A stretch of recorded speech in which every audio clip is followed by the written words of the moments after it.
सूबाई दारुल हुकूमत कोयटा समेत मुल्क भर के यूटिलिटी स्टोर्स बंद होने का खदशा पैदा हो गया। 11,000 से ज़ायद मुलाजमीन का मुस्तकबिल खतरे में पड़ गया और यूटिलिटी स्टोर्स पर सिर्फ बेनज़ीर इनकम सपोर्ट प्रोग्राम में रजिस्टर्ड अफराद की सब्सिडी दी जा रही। कोयटा समेत मुल्क भर में 440 यूटिलिटी स्टोर्स पर सब्सिडी मुकम्मल खत्म की गई है। बलूचिस्तान यूटिलिटी स्टोर एसोसिएशन के मरकजी नायब सदर लाला गुलाम हैदर और मरकजी वाइस चेयरमैन इनाम शाह का कहना था कि हुकूमत का ये इक़दाम हमें किसी सूरत कबूल नहीं। अगर यूटिलिटी स्टोर्स बंद हुए तो 11,000 से ज़ायद मुलाजमीन का मुस्तकबिल खतरे में पड़ जाएगा।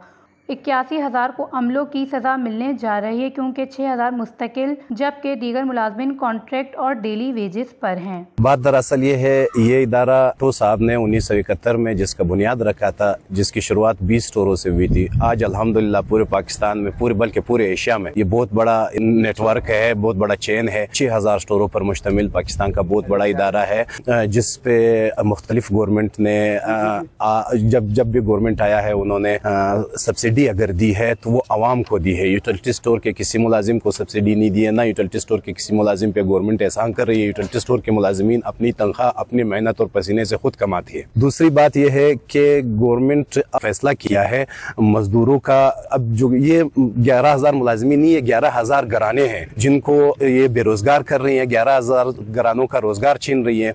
दूसरा ये है कि साथ साथ अब जो ओपन मार्केट है उसमें महंगाई का एक तूफान बरपा होगा कि ये बनाया गया था यूटिलिटी स्टोर के रेट कंट्रोल किए जा सके। हमें अपने हाल पे रहने दे और हम एहतजाज करेंगे। अब डी चौक जाएंगे जब तक हमारा धरना कामयाब नहीं होगा, जब तक वो मैं मजदूरों की तरफ से एक पैगाम देना चाहता हूँ गवर्नमेंट ऑफ पाकिस्तान को कि हमें गलती से भी तरने वाला ना समझना। हम इंशाअल्लाह लोहे के वो चने साबित होंगे कि आप कभी भी चबा नहीं पाएंगे। शहबाज शरीफ साहब ने इस शब पे 2 लाख लोगों के सिर्फ यूटिलिटी स्टोर पे शब खून वो बेरोजगार कर दिए। ये लोग कहते हैं कि हम रोजगार दे रहे हैं, मगर इस दफा जो ये 22 डिपार्टमेंट इसने किए इसमें कम से कम एम्प्लॉयज 2.5 लाख का है। तो लोग इसमें हम इस पे अब हमने फैसला ये किया है कि हम सोमवार के दिन डी चौक पे धरना देंगे और उस टाइम उठेंगे जिस टाइम तक हमें अपना हक न मिले। हम पैसा न करें, हम तनख्वाह खुद कमाते खुद लेते, हमने गवर्नमेंट से आज तक कुछ भी नहीं लिया है। तो मेहरबानी करें, सब्सिडी नहीं देते न देवे, सब्सिडी जिसको देते हैं दे देवे। हम टैक्स इस लोगों के लिए कम से कम सालाना 30 अरब रुपए इकट्ठे करते हैं।